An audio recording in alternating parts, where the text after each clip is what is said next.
going to go ahead and start this next session. I want to thank you all for coming back for the session that, as you will read in the program, was supposed to have been a keynote lecture given by Professor Geoffrey R. Stone, who is the Edward H. Levi Distinguished Service Professor of Law at the University of Chicago.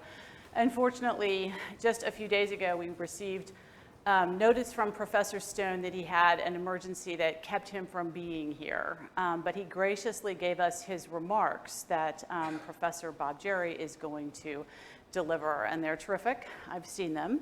But I wanted to tell you a little bit about Professor Stone so you can understand why these remarks are so terrific, and then I'll tell you a little bit about Professor Jerry, who is going to be delivering them. As I said, Professor Stone is the Edward H. Levi Distinguished Professor at the University of Chicago, and prior to that, he served as the Dean at the Law School and the Provost at the University of Chicago, where he's been for several decades. He's a nationally and internationally known scholar of the First Amendment, and especially freedom of speech. He is the author of numerous books and hundreds of articles and book chapters. In fact, when I wanted to print out his CV, it was 38 pages long. So it's really long. He is very, very distinguished. And he is especially known, or has been especially known in really the last couple of decades for his focus on freedom of speech and national security and access to government information, so government secrecy issues. But in the last couple of years, he's really turned his focus to freedom of speech on campus, and that was going to be the topic, and is going to be the topic, rather, of his speech here today. He's been the recipient of multiple awards. In the last 2 years, he's received Law Dragon's Hall of Fame Award, which is the 100 most influential lawyers in the United States. He was the recipient in 2005 of the ACLU Harry Calvin Freedom of Expression Award. And if you haven't read his book, Perilous Times, I strongly encourage you to do so. It's a history of freedom of expression in the United States.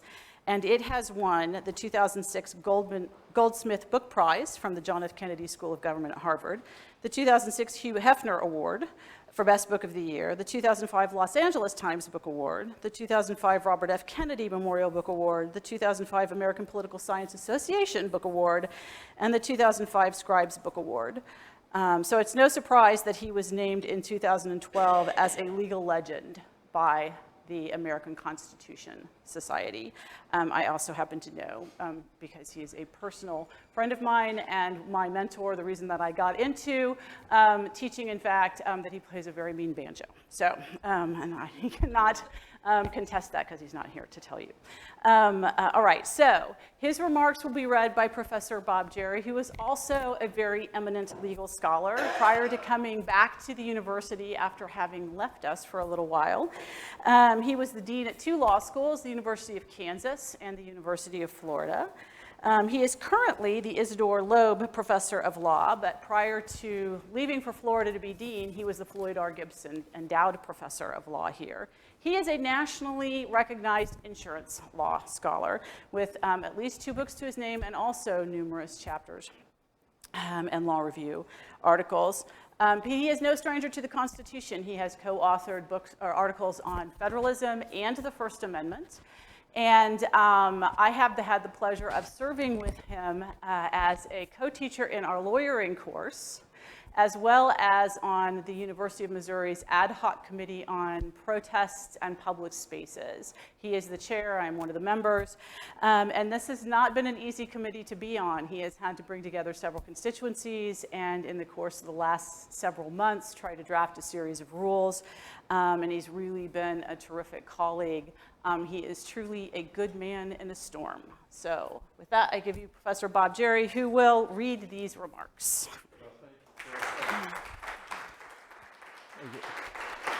Thank you.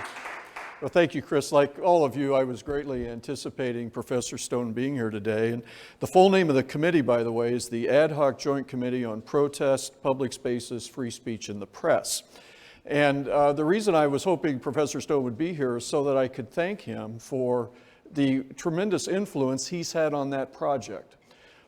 He chaired a committee at the University of Chicago that drafted the Chicago Statement. And when our committee issued its interim report on our commitment to free expression, which affirms values that, and our document has been approved unanimously by the Faculty Council, and the Chancellor says that these are the values of the university. We now have that statement, but Professor Stone's work on the committee at the University of Chicago, what we did was influenced enormously by that, and I was hoping that he could be here so I could thank him personally, but I think what will have to suffice is my public affirmation for him in your presence, and hopefully that sometime later we'll have the chance to express those thank yous to him personally. So now let me turn to Professor Stone's prepared remarks for this symposium. I had the privilege to editorialize, I'm told, but I will make that clear if his words would switch into mine, which is probably not going to happen much here. So now, Professor Stone. In discussing the question of free speech on campus, it is important to acknowledge two different perspectives. First, for public universities, like the University of Missouri, there is the First Amendment. Second, for all universities, public and private alike, there is the principle of academic freedom. Academic freedom is, of course, protected by the First Amendment, but the principle of academic freedom, which is voluntarily endorsed and cherished by colleges and universities themselves, wholly apart from the demands of the Constitution, is a separate and independent value that rests at the very heart of the American educational system. Because this is a public institution, though, let me begin with some thoughts about the First Amendment. The First Amendment provides that government, quote, shall make no law abridging the freedom of speech or of the press, end quote. This command is binding on the University of Missouri, but not on Duke or Stanford or the University of Chicago, because they are private institutions. But what does it mean? What does it mean to abridge the freedom of speech? One possibility is to take the First Amendment's command literally. Government shall make no law abridging the freedom of speech. What this would mean, for example, is that the University of Missouri can never restrict anyone's speech, ever, period. Justice Oliver Wendell Holmes put this interpretation of the First Amendment to rest with his famous hypothetical of the false cry of fire in a crowded theater. Clearly, Holmes reasoned, it would be crazy not to permit the state to punish such conduct. Thus, the First Amendment cannot plausibly be taken literally. But that presented a huge challenge. If the First Amendment doesn't mean what it says, what does it mean? Over the past 100 years since Holmes first offered that hypothetical, the Supreme Court has developed a rich and often quite complex jurisprudence to make sense of the First Amendment. In wildly oversimplified form, here are the basic ground rules. Rule number 1, in general, the government cannot constitutionally punish speech because its message is offensive, hurtful, or causes harm, unless the speech causes a clear and present danger of grave harm. Now, this rule number 1 is the central meaning of the First Amendment. It took the Supreme Court a long time to get there. For a while, the court held that speech could be punished if it merely had the tendency to cause harm. For example, criticism of a war might cause some draft-eligible men to refuse to be drafted, or criticism of a political candidate might infuriate his supporters, leading to a fight. Initially, the court held that such speech could be punished, but it eventually came to the realization that such a doctrine would lead, and indeed did lead, to the widespread suppression of free expression. Thus, the court eventually came around to embracing what I've called rule number 1. That brings me to rule number 2.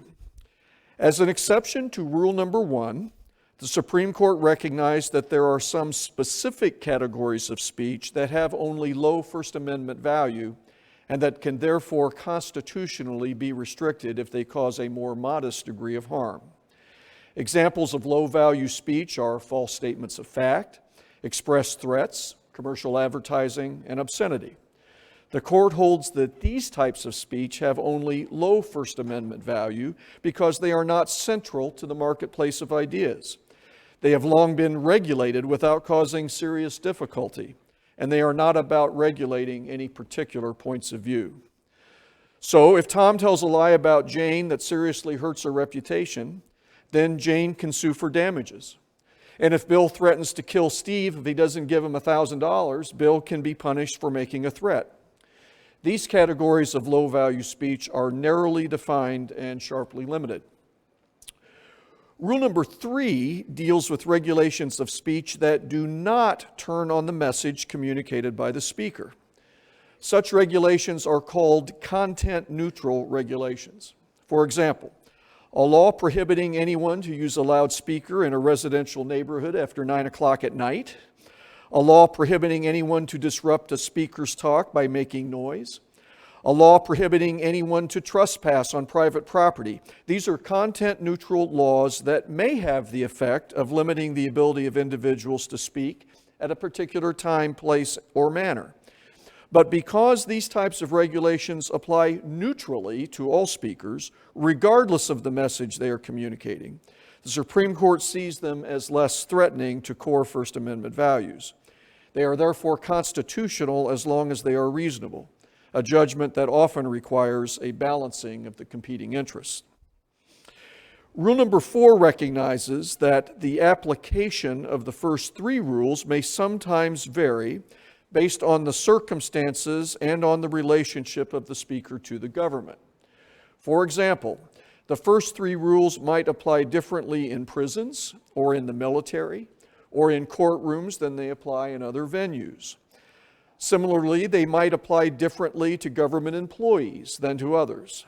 For example, if the government hires Mary to be a police officer whose beat includes a predominantly African American neighborhood, and Mary goes on a local radio show and makes racist comments that clearly impair her ability to do her job, the police department might permissibly transfer her to a different neighborhood.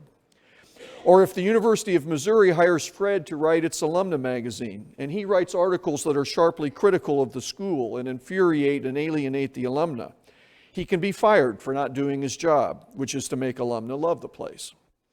So in very simple form, these are the 4 essential rules of the First Amendment.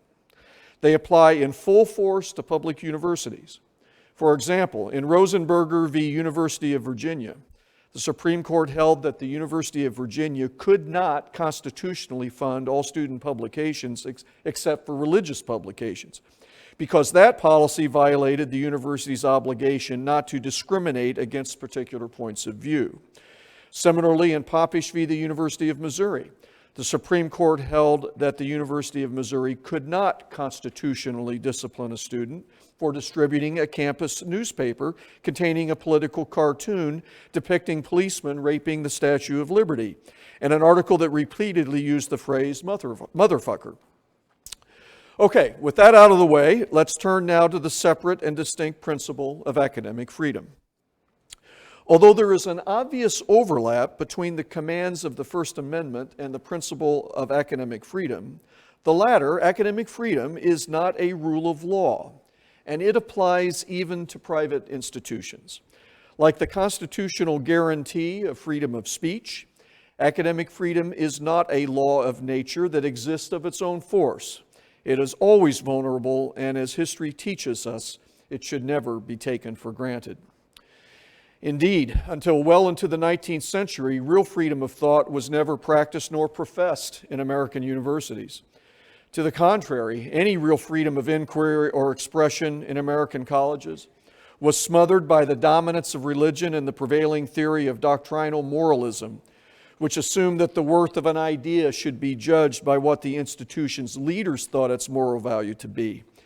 In the early years of the 19th century, for example, any student or faculty member who argued that fornication should be legal, that homosexuality was not immoral, that women were equal to men, that blacks were equal to whites, or that there might not be a just and all-powerful God who had created man in his own image, these people could surely be expelled or fired without hesitation. Similarly, although through the first half of the 19th century, as the nation moved toward civil war, any professor or student in the North who defended slavery, or any professor or student in the South who challenged slavery, could readily be dismissed, disciplined, or expelled. Indeed, when a professor at the University of North Carolina expressed sympathy for the 1856 Republican presidential candidate, students burned him in effigy and he was dismissed by the Board of Trustees. And when a professor at Franklin College in Pennsylvania admitted that he was not an abolitionist, he was promptly fired. Between 1870 and 1900, though, there was a genuine revolution in American higher education. With the battle over Darwinism, new academic goals came to be embraced. For the first time, to criticize as well as to preserve traditional values and understandings became an accepted function of higher education. By 1892, William Rainey Harper, the first president of the University of Chicago, could boldly assert, "When for any reason the administration of a university attempts to dislodge a professor or punish a student because of his political or religious sentiments, at that moment the institution has ceased to be a university." But despite such sentiments, the battle for academic freedom has been a contentious and a continuing one. In the closing years of the 19th century, for example, businessmen who had accumulated vast industrial wealth began to support universities on an unprecedented scale. But that support was not without strings, and during this era, professors who offended wealthy trustees by challenging the ethics of their business practices were dismissed from such leading universities as Cornell and Stanford, merely for criticizing the practices and policies of big business. Then, during World War I, when patriotic zealots persecuted and even prosecuted those who questioned the war, universities collapsed almost completely in their defense of academic freedom.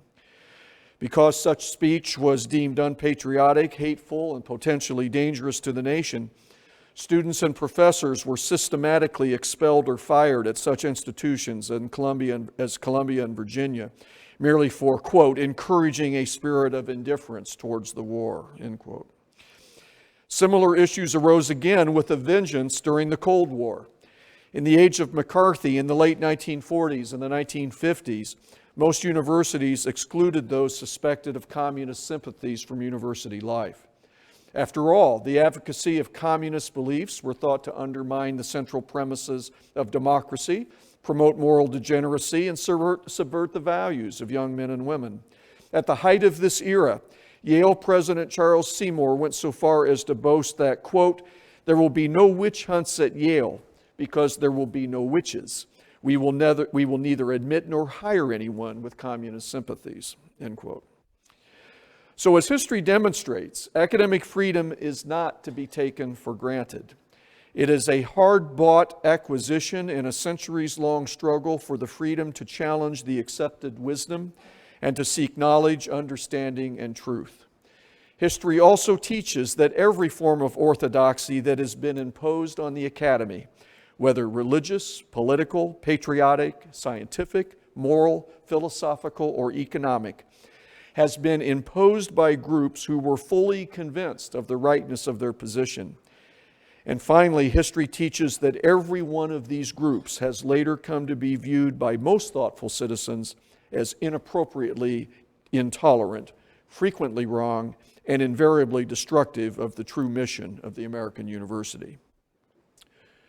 We now face a similar set of challenges. We live today in an era in which students themselves demand censorship, and colleges and universities, afraid to offend their students, too often surrender academic freedom to charges of offense. To give just a few examples, several colleges and universities, including Brown, Johns Hopkins, and Williams, have recently withdrawn speaker invitations because of student objections to the views of the invited speakers. Northwestern University recently subjected a professor to a sustained sexual harassment investigation for publishing an essay in the Chronicle of Higher Education on sexual harassment investigations at Northwestern.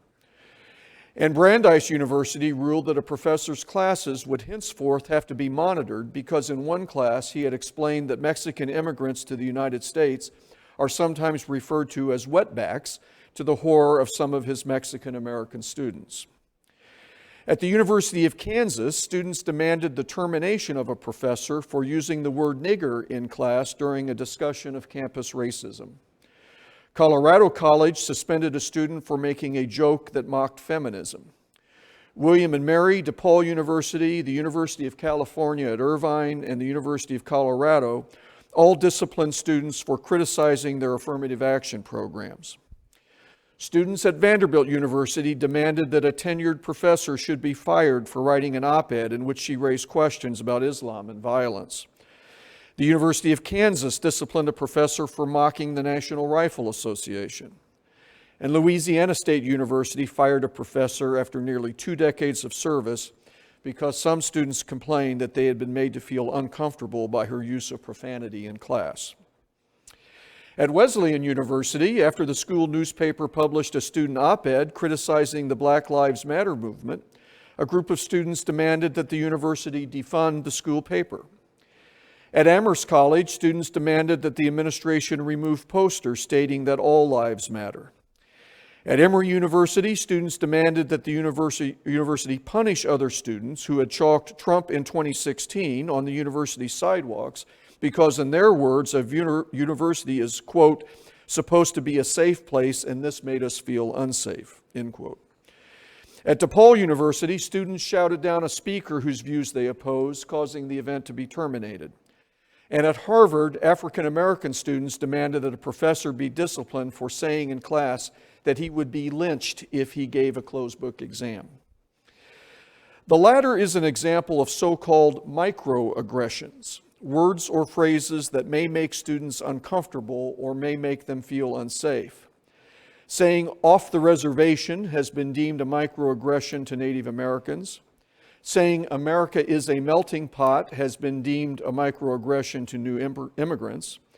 And saying, as a woman, I know what you must go through as a racial minority has been deemed a microaggression to racial minorities. Such microaggressions, whether used by faculty or students, have been deemed punishable by colleges and universities across the land. Indeed, a recent survey revealed that 72% of current college students support disciplinary action against any student or faculty member who expresses views that they deem racist, sexist, homophobic, or otherwise offensive. Another recent intervention is the trigger warning. A trigger warning is a requirement that before professors assign readings or hold classes that might make some students feel uncomfortable, they must warn students in advance that the readings of the class will deal with such sensitive topics as rape, affirmative action, abortion, divorce, murder, slavery, the Holocaust, religion, homosexuality, Donald Trump, or immigration, or might include such words as spick, nigger, kike, or fag. The idea is that students who would be upset can then avoid having to deal with such emotionally fraught material. So where did this come from? It was not too long ago when college students were demanding the right to free speech. Now they demand the right to be free from speech that they find offensive, upsetting, or emotionally disturbing. What explains this profound shift in attitude? One often expressed theory is that some members of this generation of students, unlike their predecessors, have been raised by so-called helicopter parents who protected, rewarded, and celebrated them in every way from the time they were infants. On this theory, these students have never learned to deal effectively with challenge, defeat, uncertainty, insult, or fear. They therefore feel the need to be protected from ideas they find to be offensive, hurtful, or demeaning. If this is so, then the proper role of a university is not to shield those students from distressing and offensive ideas, but to prepare them for the challenges of the real world. The goal of a university should not be to insulate students from discomfort and insecurity, but to enable them to be strong and effective citizens of the world, a world that will not shield them from such expression. Another explanation of the current phenomenon is that this generation of college students is more attuned than their predecessors to the injustices of society, the harmful impact of hateful expression, and the inequities that undermine our nation. On this view of the matter, students today are not timid, but bold. They seek not shelter, but equality and justice. And still another explanation is that some students, particularly those who come from disadvantaged, marginalized, and discriminated against backgrounds, have always felt intimidated, unwelcome, and out of place. But in the past, they simply remained silent. On this view of the matter, this generation of college students, particularly those who themselves feel discriminated against and alienated, deserves credit, because instead of remaining silent in the face of oppression, they have the courage to demand respect, equality, and safety. My own view, and this is still Jeff Stone, by the way, my own view, for what it's worth, is that there is an element of truth in all of these perspectives. The question is what to do about this. Faced with the ongoing challenge to academic freedom at American universities, in 2014, University of Chicago President Robert Zimmer charged a faculty committee with the task of drafting a formal statement at the University of Chicago on freedom of expression. The goal of that committee, which I chaired, was to stake out the University of Chicago's position on these issues. The committee consisted of 7 distinguished faculty members from across the university. After broad consultation, we produced a brief 3-page report. At the risk of being self-indulgent, I want to read you some excerpts from that report. Because the university is committed to free and open inquiry in all matters, it guarantees all members of the university community the broadest possible latitude to speak, write, listen, challenge, and learn. Of course, the ideas of different members of the university community will often and quite naturally conflict. But it is not the proper role of the university to attempt to shield individuals from ideas and opinions they find unwelcome, disagreeable, or even deeply offensive. Although the university greatly values civility, and although all members of the university community share in the responsibility for maintaining a climate of mutual respect, concerns about civility and mutual respect can never be used as a justification for closing off discussion of ideas, however offensive or disagreeable those ideas may be to some members of our community. The freedom to debate and discuss the merits of competing ideas does not, of course, mean that individuals may say whatever they wish, wherever they wish. The university may restrict expression that violates the law, that falsely defames a specific individual, that constitutes a genuine threat or harassment, that unjustifiably invades substantial privacy or confidentiality interest, or that is otherwise directly incompatible with the functioning of the university. But these are narrow exceptions to the general principle of freedom of expression, and it is vitally important that these exceptions never be used in a manner that is inconsistent with the university's commitment to a completely free and open discussion of ideas. In a word, the university's fundamental commitment is to the principle that debate or deliberation may not be suppressed because the ideas put forth are thought by some, or even by most, members of the university community to be offensive, unwise, immoral, or wrong-headed. It is for the individual members of the university community, not for the university as an institution, to make those judgments, up to the individuals to make those judgments for themselves, and to act on those judgments, not by seeking to suppress speech, but by openly and vigorously contesting the ideas that they impose. Indeed, fostering the ability of members of the university community to engage in such debate and deliberation in an effective and responsible manner is an essential part of the university's educational mission. As a corollary to the university's commitment to protect and promote free expression, members of the university community must also act in conformity with the principle of free expression. Although members of the university community are free to criticize and contest the views expressed on campus, and to criticize and contest speakers who are invited to express their views on campus, they may not obstruct or otherwise interfere with the freedom of others to express views they reject or even loathe. To this end, the university has a solemn responsibility not only to promote a lively and fearless freedom of debate and deliberation, but also to protect that freedom when others attempt to restrict it. As University of Chicago President William Rainey Harper observed 125 years ago, without a vibrant commitment to free and open inquiry, a university ceases to be a university. When we wrote this report, we were thinking only about the University of Chicago. But to our surprise, the report has since been adopted by a range of other colleges and universities, including such institutions as Princeton, Purdue, Johns Hopkins, Columbia, the University of Minnesota, American University, the University of Wisconsin, and Louisiana State University, and I will add the University of Missouri to that list, and is currently under consideration by dozens of other institutions, as well as by several universities in other nations. But now that I've finished congratulating myself, let me elaborate a bit.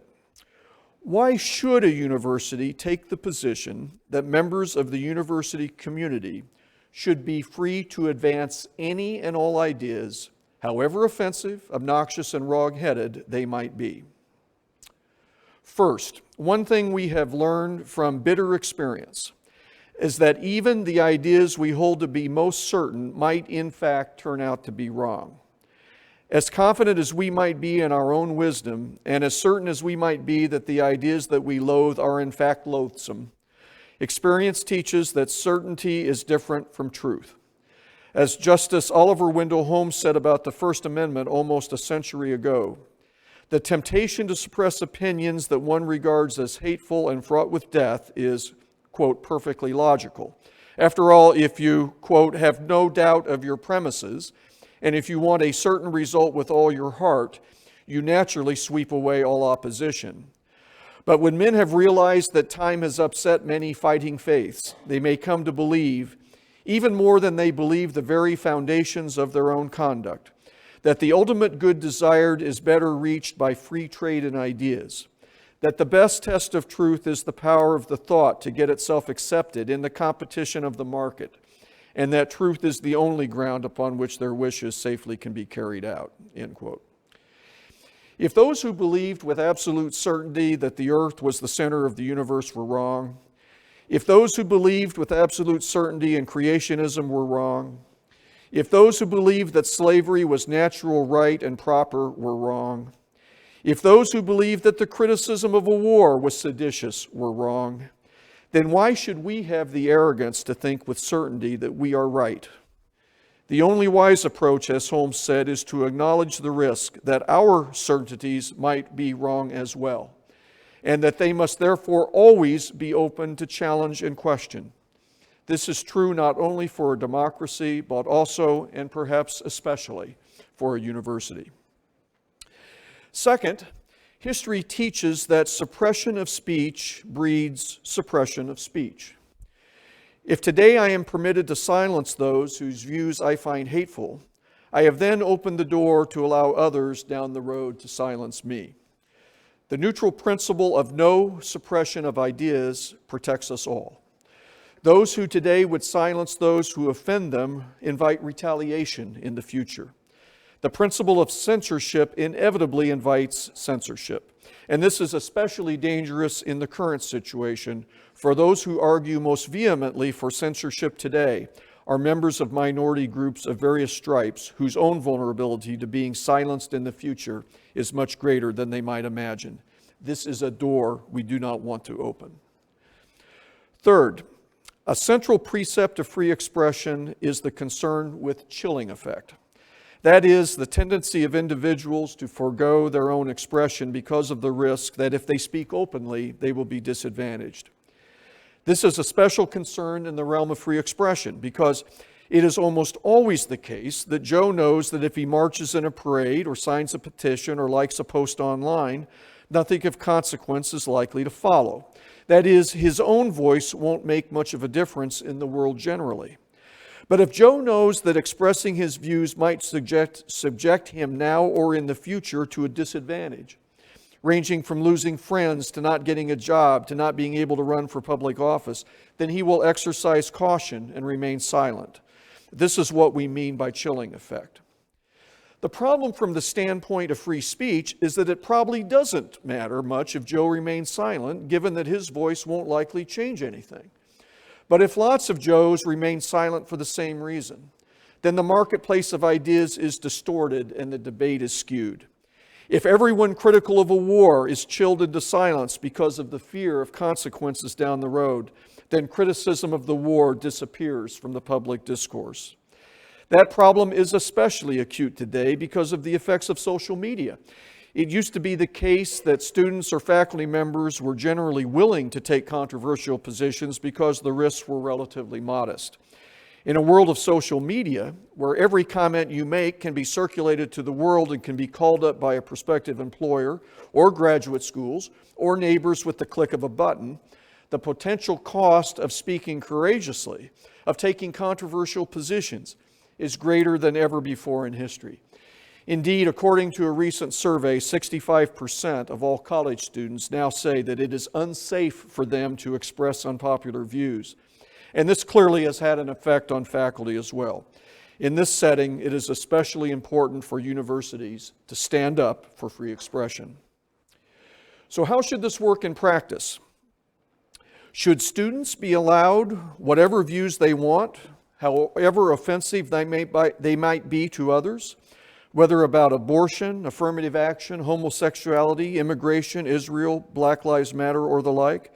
Should students be allowed to express any views they want, no matter how offensive? Yes, absolutely. Should students be allowed to express their views in ways that are insulting, offensive, and disturbing to others? Yes. As the Supreme Court has long recognized in its interpretation of the First Amendment, it is often the case that the most effective way to express the depth of one's beliefs and to get attention for one's views is to offend. As the court famously held, "Fuck the draft" is different from "I don't like the draft." Should those who disagree and who are offended by the views and speech of others be allowed to condemn that speech and those speakers in the most vehement terms? Yes, absolutely. Should those who are offended and who disagree be allowed to demand that the university punish those who have offended them? Yes, absolutely. Should the university punish those whose speech offends and annoys others? Absolutely not. That is the core meaning of academic freedom. Should students, faculty, and community members who oppose a speaker be permitted to disrupt an event to prevent the individual from speaking? Absolutely not. Although non-disruptive protests and criticisms are both permitted and encouraged, the disruption of such an event is directly incompatible with the central principle of freedom of speech. It is no more acceptable to disrupt a speaker in order to shut her down than it is to break into a library to burn books or to shout down a discussion in class. Such behavior has been aptly condemned by the Supreme Court as the heckler's veto, a tactic that is intolerable in a community dedicated to the free and open expression of competing views. But what should a university do? A university should educate its students and faculty about the importance of civility and mutual respect. These are core values for students, for professors, and for citizens. But these are values that should be reinforced by education and example, not by censorship. Moreover, a university should encourage free, open, and robust disagreement, argument, and debate. It should instill in its students and faculty the importance of winning the day by facts, by ideas, and by persuasion, rather than by force, obstruction, disruption, or censorship. The bottom line is this: for a university to fulfill its most fundamental mission, it must be a safe space for even the most loathsome, odious, offensive, disloyal arguments. Students should be encouraged to be tough, fearless, rigorous, and effective advocates and critics. At the same time, though, a university has to recognize that our society, being flawed as it is, the costs of free speech will often fall most heavily on those groups and individuals who feel the most marginalized, unwelcome, and disrespected. All of us feel that way sometimes, but in our often unjust society, the individuals who most often bear the brunt of free speech, at least certain types of free speech, tend to be racial and ethnic minorities, religious minorities, women, gays, lesbians, and transsexuals, immigrants, ideological dissidents, and so on. Universities must be sensitive to this reality. Even if they cannot solve this problem by censorship, this does not mean that they can't take other steps to address the special challenges faced by groups and individuals who are most often made to feel unwelcome and unvalued by others. Universities should take this challenge seriously. They should encourage civility and mutual respect. They should support students who feel vulnerable, marginalized, silenced, and demeaned. They should help those students learn how to speak up, how to respond effectively, how to challenge those whose attitudes, whose words, and whose beliefs offend, appall, and outrage them. This is a core responsibility of the universities. For the world is not a safe space, and it is our job to enable our graduates to win the battles they will need to fight in the years and decades to come. This is not a challenge that universities can or should ignore. As a good law professor, let me leave you with some hypothetical situations that we can discuss in the question and answer session. I'll pose 8 situations for you to chew on, although we can always add more as the discussion goes on. First, suppose a professor gives a talk on campus arguing that affirmative action is immoral because it puts its intended beneficiaries into an academic environment for which they are unprepared. Minority students are furious because the talk demeans them and in their view is blatantly racist. What should the president of the university do? Second, suppose that a student group invites an outside speaker to campus to advocate the position that abortion is murder, that homosexuals are immoral degenerates, or that the nation should close its borders to Muslim immigrants. In the face of student and alumni protests, should the president cancel the speech? Third, suppose a student hangs a Confederate flag, a swastika, an image of an aborted fetus, or a vote for Trump sign on the door to his dorm room. Should the resident head order her to take it down? Fourth, suppose a faculty member uses the word fuck in class. Suppose he uses the word slut, the word nigger. Students are furious. As president of the university, what would you do?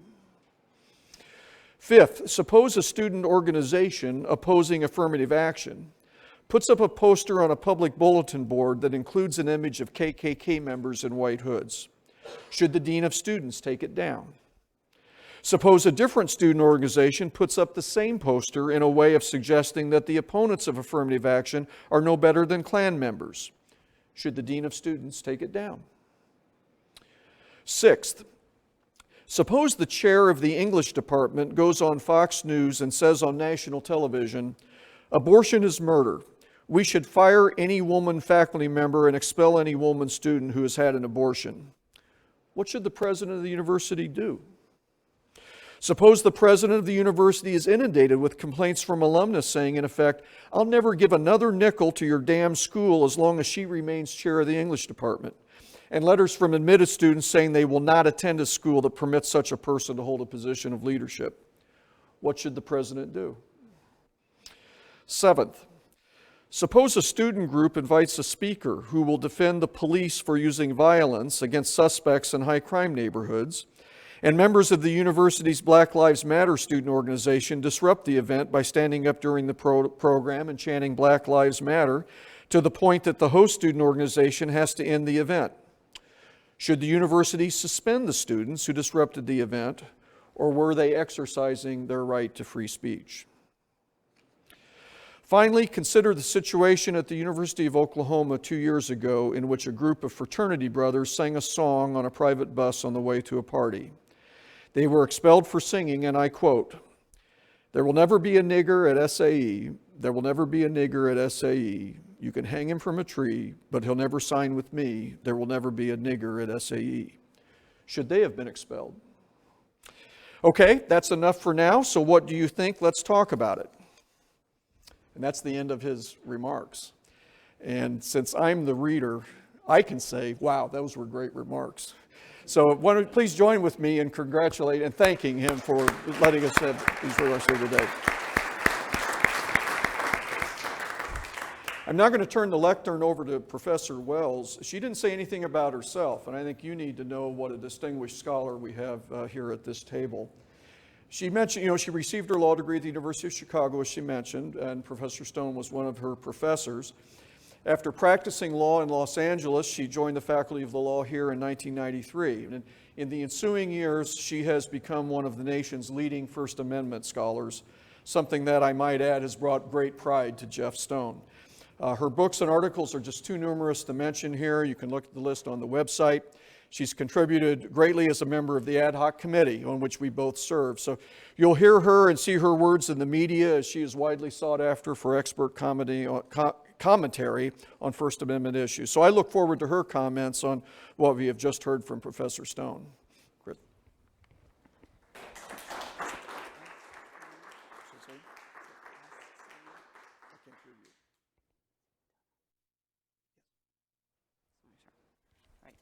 I'm going to try to keep my remarks short so that we can talk about these great hypotheticals that Professor Stone, is this on? Can you hear? There we go, yay, now it's on. I'm usually a shouter, so I don't need one of these, but this is a big room. So I'm going to try to keep these short so that we can talk about Professor Stone's really terrific hypotheticals. But first, I do want to thank Mr. Sloan for giving us this great symposium in an area that I care a lot about. So that was really exciting for me. It was really, I also really want to thank Bob Jerry for being willing to read these remarks. He was the first person I turned to when I found out that we were not going to have Professor Stone with us, and he did exactly what I thought he would do, which was give a great delivery.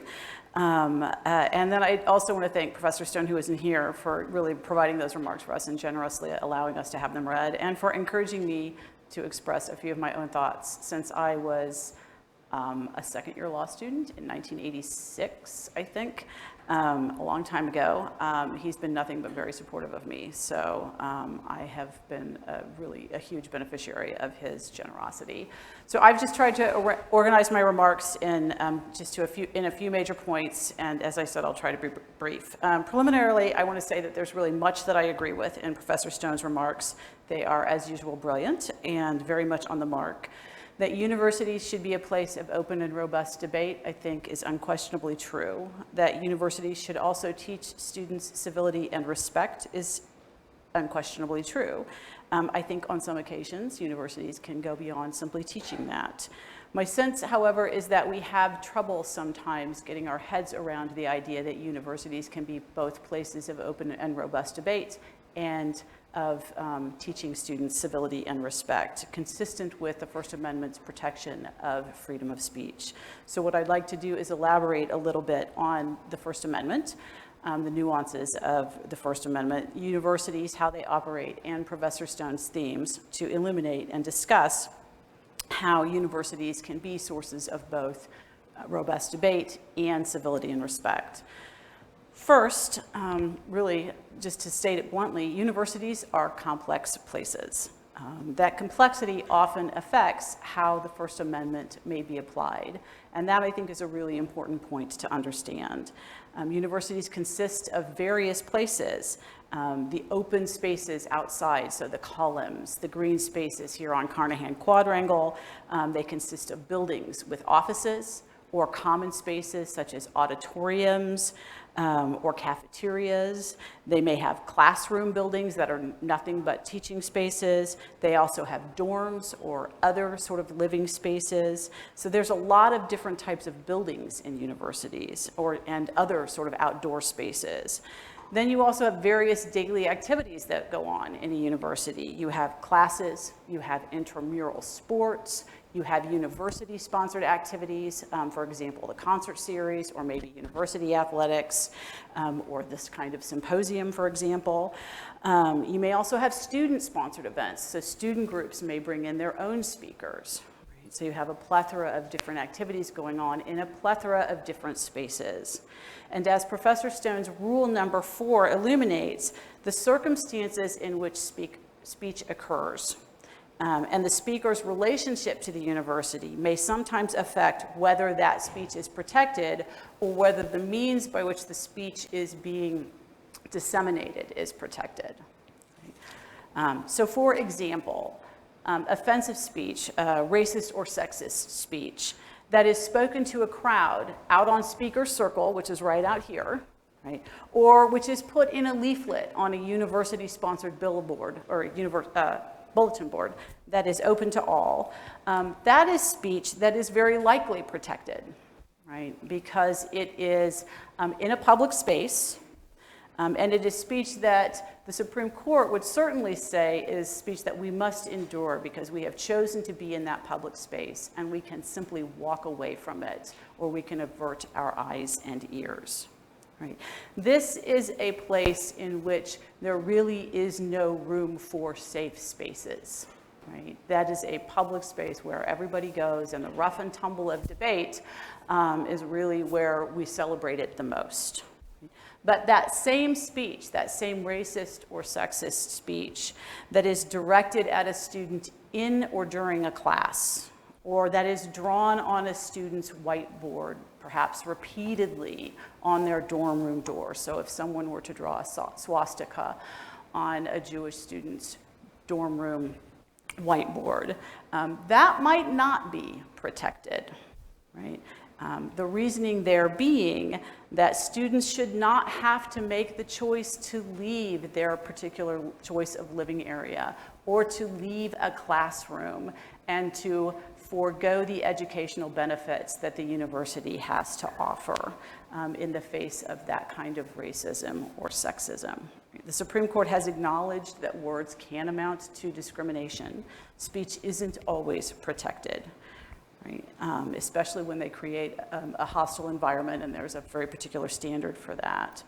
Right? So there are times and situations, places, circumstances where offensive speech might not be protected in a university. And so when a student asks for a safe space in a classroom, certain speech might be the kind of speech they're asking to be safe from. And I want to distinguish here between that kind of speech and an academic conversation about racism, right? Or an academic conversation about sexism, or a political conversation about those kinds of things. Those types of things, though they may be offensive to students in a classroom, or even as you're sitting around in a dorm room, that's clearly protected speech. But speech that amounts to discrimination or things along those lines, those in certain areas, that might be the distinction that some people are trying to make when they talk about safe spaces, right? So circumstances matter when we talk about offensive speech. And the First Amendment, I think, allows for universities to make the distinction between areas where the rough and tumble of debate really can be kind of all out, right? And areas where moderated, perhaps more thoughtful, sensitive, civil debate should go on. It's no less academically free, but perhaps it's more moderated in tone. So that's point number one. The second point is I very much agree with the idea that we must equip our students who feel silenced with the tools to speak out. Anyone who feels silenced should be encouraged and equipped to speak out. But I would go further than saying simply that we should equip them or teach them to debate and challenge with those with whom they disagree. I think as an initial matter, what I would say is I'm not sure that lack of voice is always the problem. Many students here at Missouri, and apparently across many campuses in this country, indeed many cities in the country, you can go beyond universities, have found their voice, or at least a voice, and they've done so in the form of protests. Right? We've had a lot of protests on this campus, and certainly nationwide protests are very common on campuses now, and that's a good thing. Right? These protests are sometimes portrayed negatively. You hear words like unrest or turmoil. They're characterized as problems, but they're activism. And activism is a time-honored method of political engagement in this country. So large groups of people want and have taken action. They've found their voice, and that should be viewed as a testament to the University of Missouri's and the country's commitment to free expression. Right?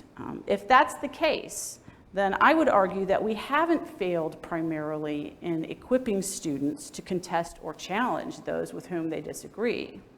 Right? They've found a voice. I posit, right, and this is an argument, I'm not entirely sure how far I can take it, but I posit that what we have failed at is in the art of listening, right? And that we have failed at teaching people to listen, right? Too often when an individual or a group expresses an opinion or view with which we disagree, and I include myself in this is a global indictment, our response tends to be to rebut or to counter. Right? We want to debate, or we assume we know what someone means, and we are going to disagree with them by positing all of the counter arguments. Right? Perhaps instead, we should take a moment to think of the statements that protesters are making, or others are making with whom we disagree, as an opportunity to start not a debate, but a dialogue. Right? With real communication and attempts to understand what motivates those with whom we disagree. So there are shades of Mayor James' talk in this as well, right? In order to have a dialogue, in order to talk to someone and to really communicate as opposed to debate them and try to win, you have to really listen, right? You have to be willing to ask questions. You have to reserve judgment. You have to stay open-minded. You have to try to empathize with others.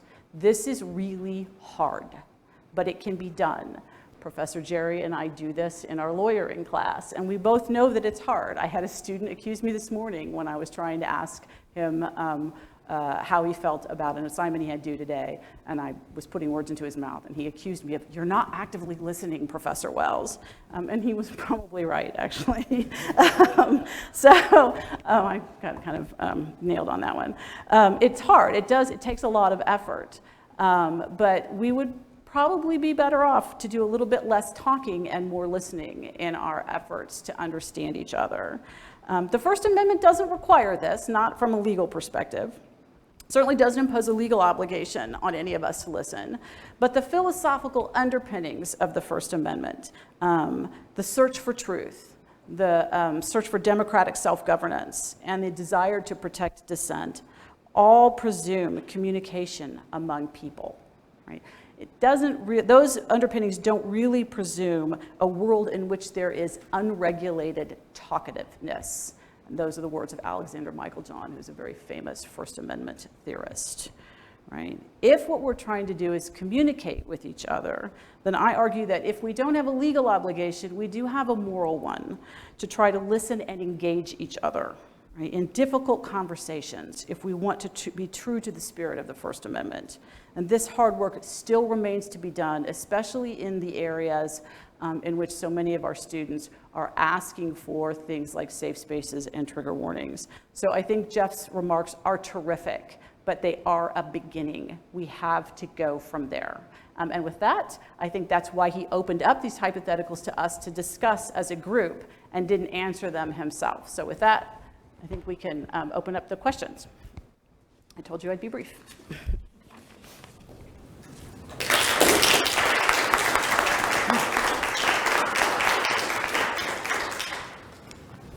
can't see anything, so I mean, really bright lights. So there's a somewhat famous torts case in which a professor pointed at a student repeatedly and called her a slut and called her Monica Lewinsky repeatedly. Do you think that Professor Stone would embrace the idea of that professor's academic freedom over that student's right to bring an intentional infliction claim or something like that against the professor? And where do you stand? Well, I struggle to speak for Professor Stone. Sure. So, I really don't want to do that. Specifically use the word slut in his talk, and that's what Right. caused me to remember this Right. This case. So, and that question, I find that question very intriguing because I saw the word fuck in there and I was like, I really hope that doesn't get people in trouble because I teach the fuck the draft case and pretty much say it a lot during that class. So I think context matters, obviously, a lot when any of these incendiary words are involved, right?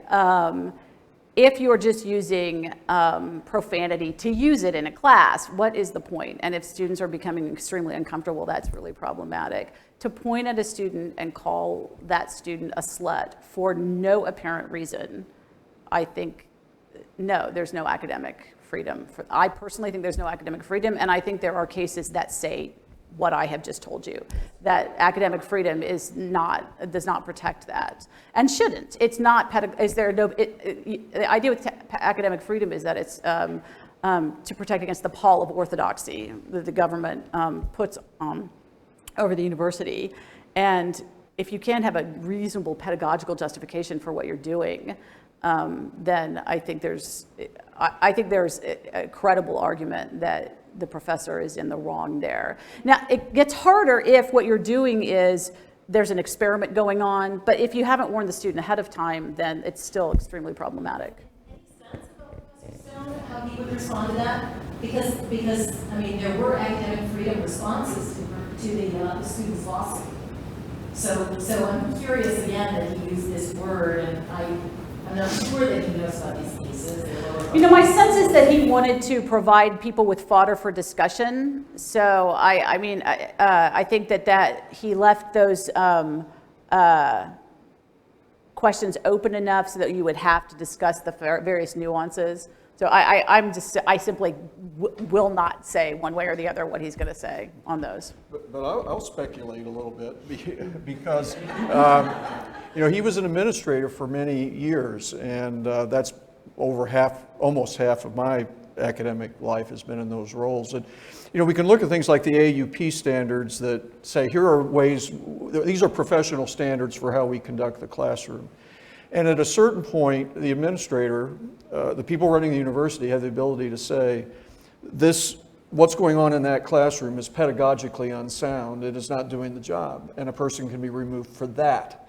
And whenever I think we imagine someone demeaning a student and harassing the student in the classroom, then I think the university has latitude to deal with that under a pedagogical soundness logic, and it's not academic freedom. Thank you. So I'm a faculty member at the University of Delaware, and we are living one of the examples that he gave right now, where the college, the student group of the college Republicans invited Milo Yiannopoulos, who was banned from Twitter this summer, just for those who may not be familiar. He, among other things, was one of the people who sort of went after the actress Leslie Jones after the Ghostbusters movie was released, and sort of got his group of followers to attack her in various ways on Twitter. He's been invited to come speak on October 24th on campus. And so there's already a Change.org petition to keep him from coming to campus. And so a group of us are meeting next week to try to, this is a teachable moment, let's figure out what we're going to do. And I think one of the key things that I want the students to think about is the intent of the speaker too, because I would love for there to be an actual debate with him, but looking at what he does other places, that's not going to happen. When people bring up something criticizing what he's saying, he doesn't engage with the idea, he insults the person. And so I'm really struggling as a faculty member trying to come up with how do we deal with this? And the best thing that I can come up with is absolutely don't ban him from coming to campus. First of all, free speech, but secondly, it just feeds his narrative of what's happening on college campuses. But secondly, I'm not sure that we want to protest or even engage with him because he's just going to insult. And so the best thing that I can come up with is counter program and have some event that night that other people can go to that is sort of, well, in my opinion, showing the Ghostbusters movie would be the counter program. And it would be sort of a little, frankly, FU to him, but without giving him the opportunity to insult people. But it's hard for me to sort of figure out how to get students to understand that the reason that I don't think the idea is to engage with him is because of the intent of what he's not coming to engage in debate, he's coming to provoke and to get attention. How do you, I don't know, I'm asking for advice. Well, I think you were correct that disinviting him, especially, was it a student-sponsored organization? Yeah, so, I mean, immediately you get into problems with students, organizations have rights, and then you violate their First Amendment rights. So I think from a First Amendment perspective, you figured out that disinviting that person becomes very problematic. And then what you're asking are what are sort of the appropriate, how to deal with that. And I mean, you've opposed all of a very good, sort of what we're considered to be counter speech, potential narratives. And those tend to be, as you've figured out, tend to be very circumstantial in terms of what you think is going to work. I did a lot of work, which people sort of tend to find shocking with in writing amicus briefs for the Westboro Baptist Church because of the fact that everybody was trying to shut down the offensive speech that was clearly a violation of the First Amendment. But one of the things that came out of that were a lot of and it wasn't because I loved what they were saying, by the way, because it was horrible. But one of the things that came out of that were very clever ways of getting counter narratives out there, right? And people sort of learned how to counter their speech without actually violating the First Amendment, and it's actually been more effective, right? So, you know, as far as advice, you know your students better than I do, but you know, you can say what you just said, right? Which is, we're doing this because we don't want to engage him, and it is our counter protest in some ways. You know, the committee that resulted in the statement, the Chicago statement that that committee that you chaired, came out of that very issue on the campus. It was controversial speakers and student groups, and so the Chicago approach, the Chicago statement, has come down very strongly on the side of, we're going to have the speaker on campus if you want. I mean, we can still talk with the students about, let's think this through, but we come down strongly on defending the right of to have the speech there. Yeah, I don't support Yeah. banning it in any way, shape, or form, but I also don't want the students to be insulted when they try to engage. I don't think that's you know, it'll be the students, the most vulnerable students who will be the ones insulted. So.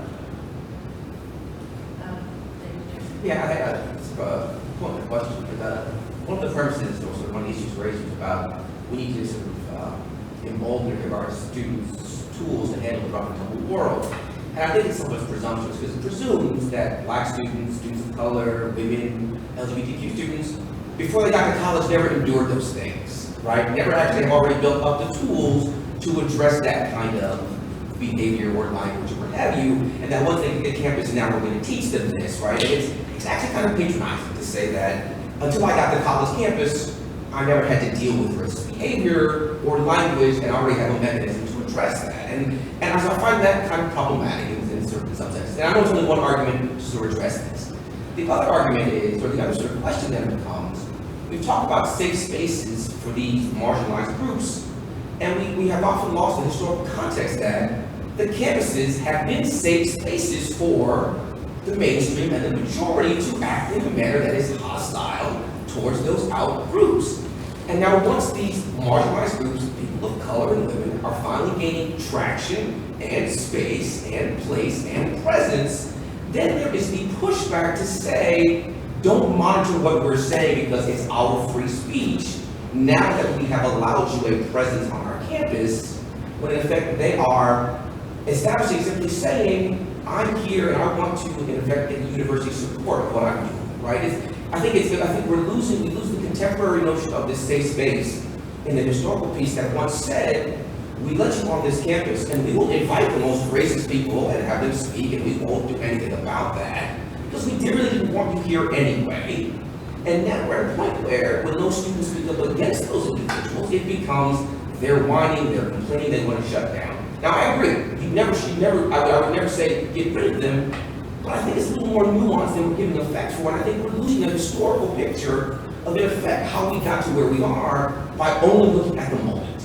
And I think we've been looking at the moment, certainly given our past moment as November, of just now and not the whole trajectory of how we got to now. No, I don't disagree with that. I think that there's a lot of nuance to a lot of this, whether it's historically, the nature of universities, what the concept of a safe space is, why we use trigger warnings. I mean, a lot of this, when we talk about it, they're very slippery notions. History is not slippery, so that's just not looking at it. But a lot of these are very slippery notions, and I think we don't use them very effectively or in a very nuanced way. So I think this is a real, that's one reason why I want to talk about these things. I want to really drill down and have people talk to each other about, if someone flies a Confederate flag, why have someone, it's better to talk about these things and say, this is why this is really hard for me, and then why is it that you need to fly this, right? These are conversations you can have instead of, it's my right, no, it's racist, right? I mean, these are really difficult conversations to have, but they're important, and you can get to some nuance there. And I think I think all of this conversation lacks nuance, and it lacks historical context. Sure. Oh, there was a hand here. I'm Brett Johnson at the School of Journalism. Last fall, after 9th, 10th, I actually called you. I don't know if you remember this. This was last fall. Last fall, yes, yeah. Yes. And I was not expecting to be in your office at all, and you were, and you gave me the greatest answer to my question. Because we have a journalism school, we're trying to have a response, craft a response to what was going on outside of Carnahan Quad with the circle and no media, safe space, and everything. And I just read some of your articles, which were fabulous, and I was wondering, the question that I asked was the circle. Was that protected speech? That was that group's message, or was that that group preventing another group from accessing a public space? And so this could be kind of a lead-in into Professor Stone's which number hypothetical of the group that brings an unpopular speaker in, and then another group comes and decides to express their message in a way that conflicts, that directly prevents the other group's message from being heard. I know that there's going to be different contexts as well. I know there are certain states like California that have laws that say if you disrupt another group, that is a misdemeanor. I don't know what the state that the law is here in Missouri, but I think that would be kind of a big jumping off point. Like how our situation is distinguishable or not from that hypothetical. Okay, so I'm not entirely sure. So the hypothetical that Jeff Stone's hypothetical, which is, I had it here, and then I just want to get the number right, which is, it's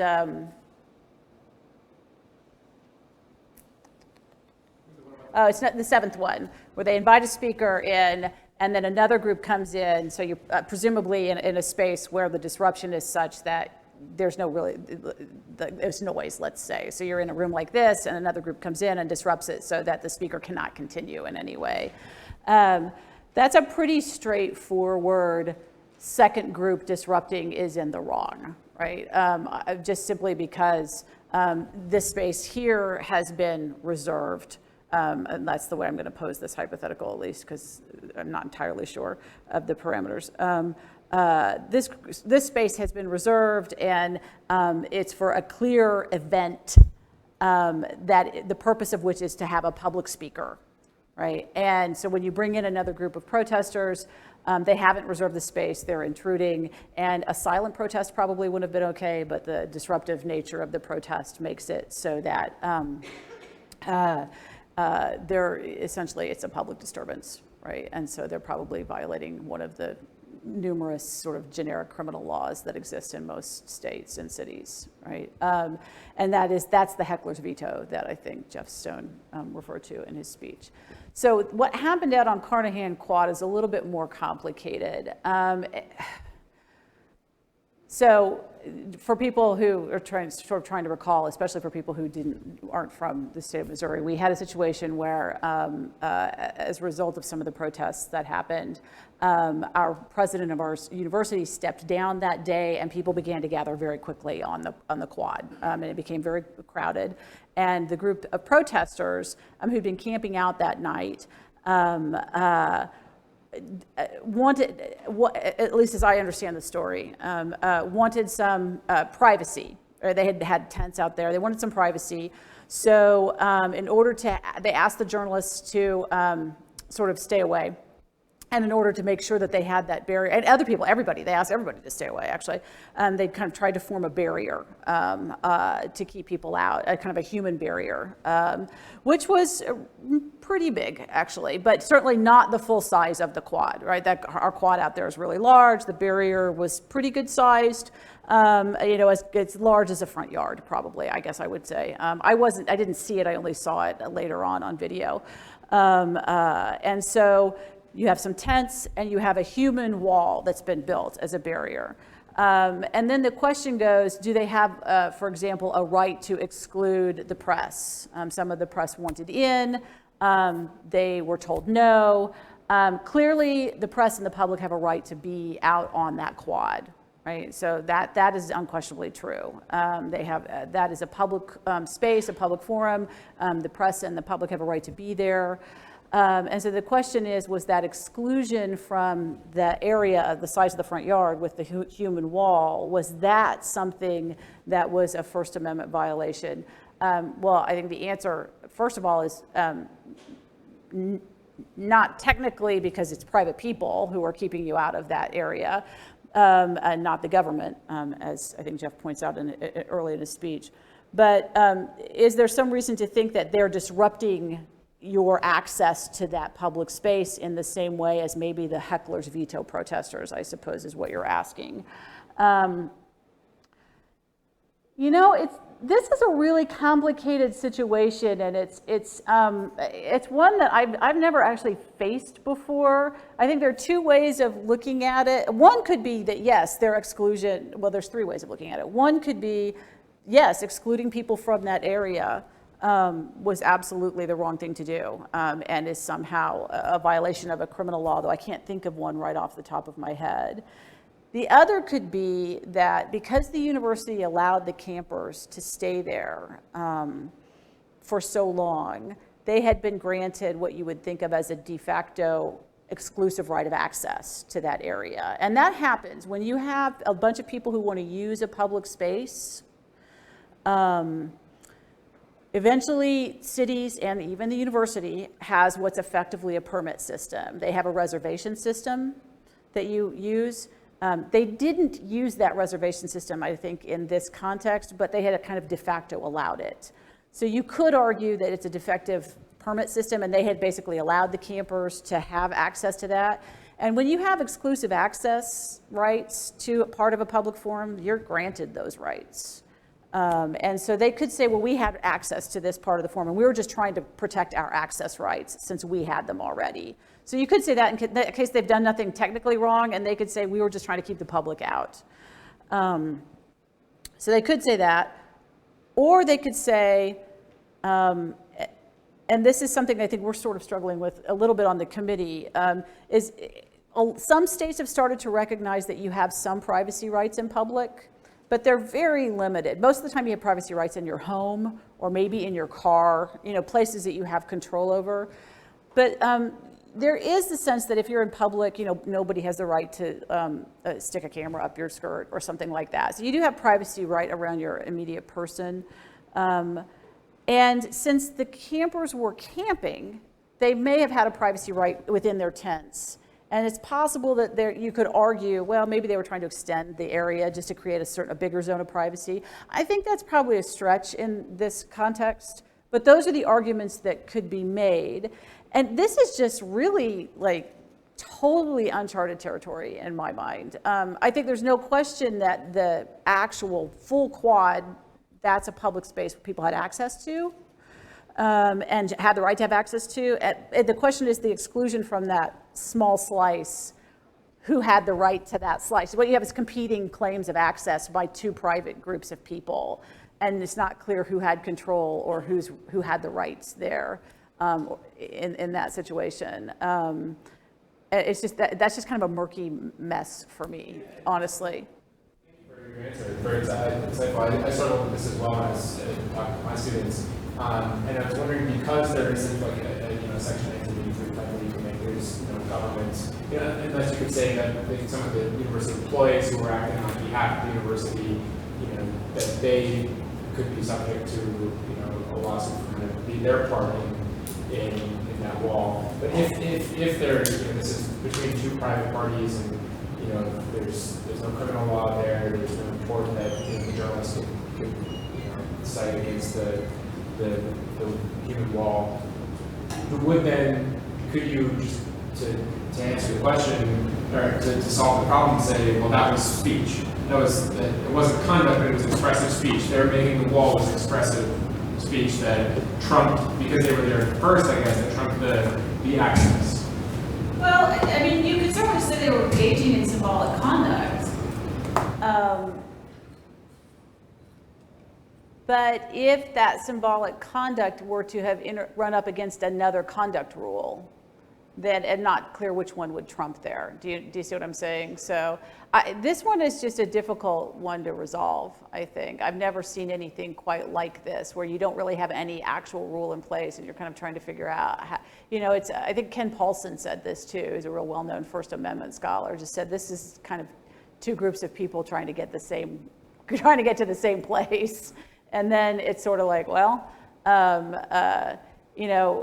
it's not entirely clear. None of these arguments have actually been posited. These are just sort of, if you were sitting there thinking about it almost like on a law school exam, how would you resolve it?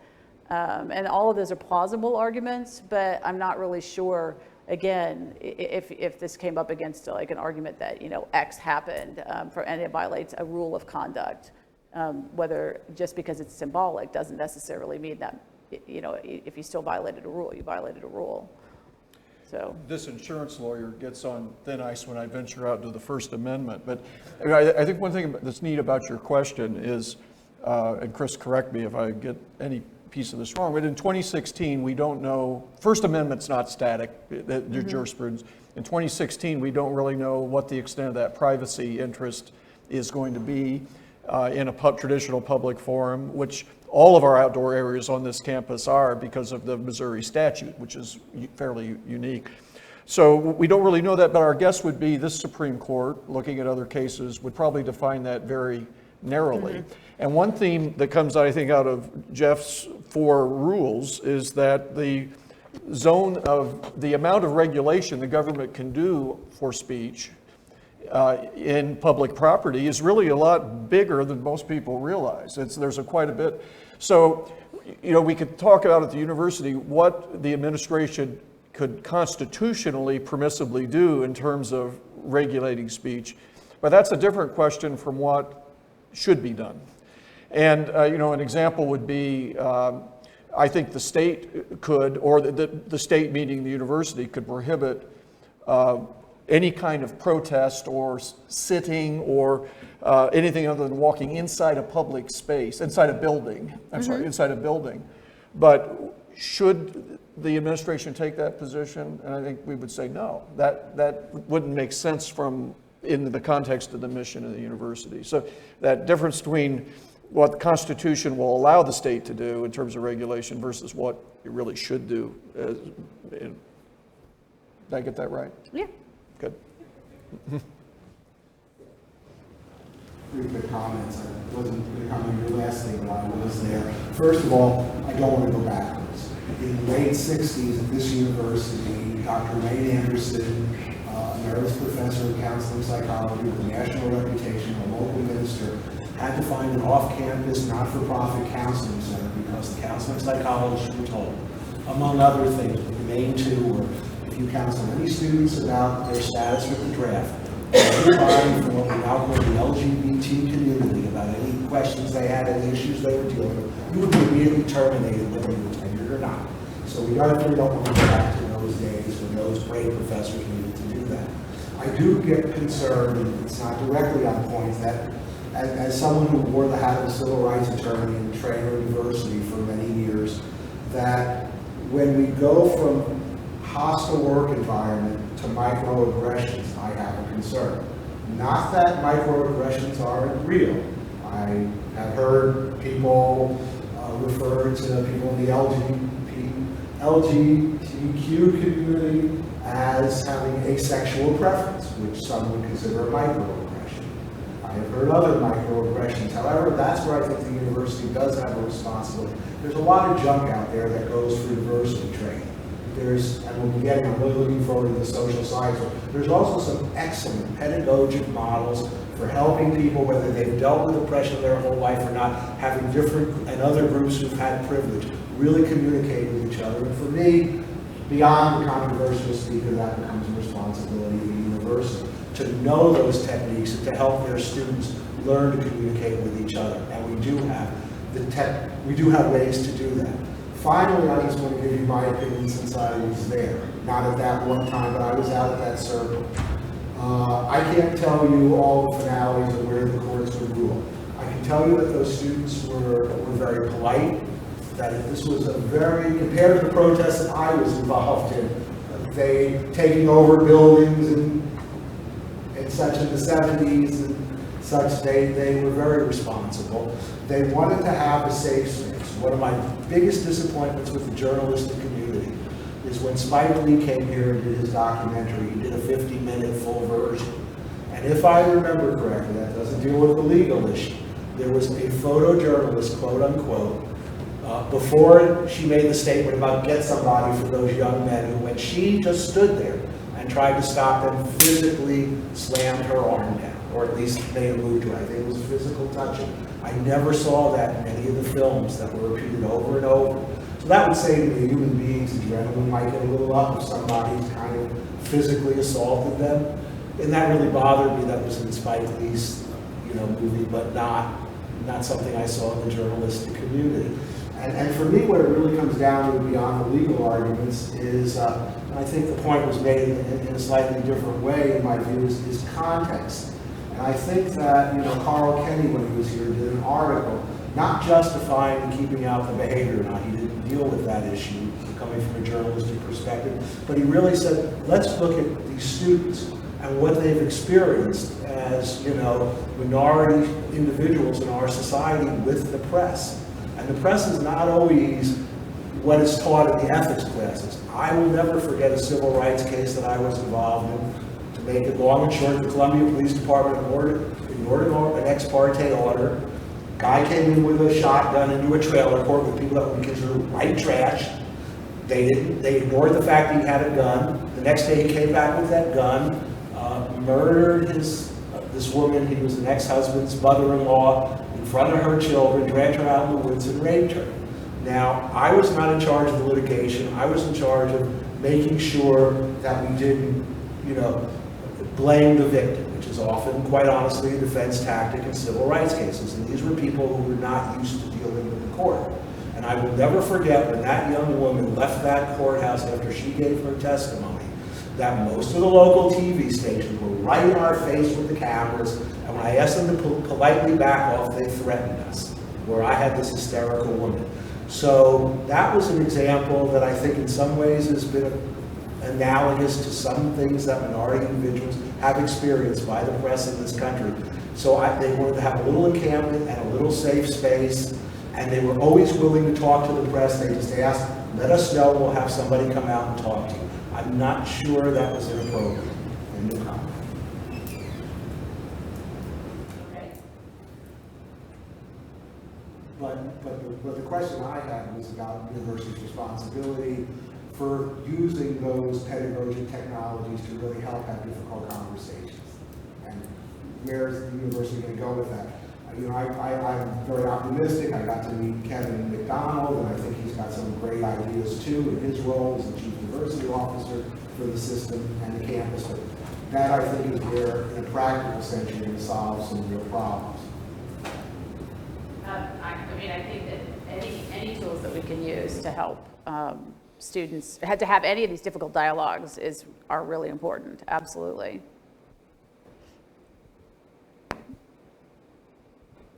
Anyone else?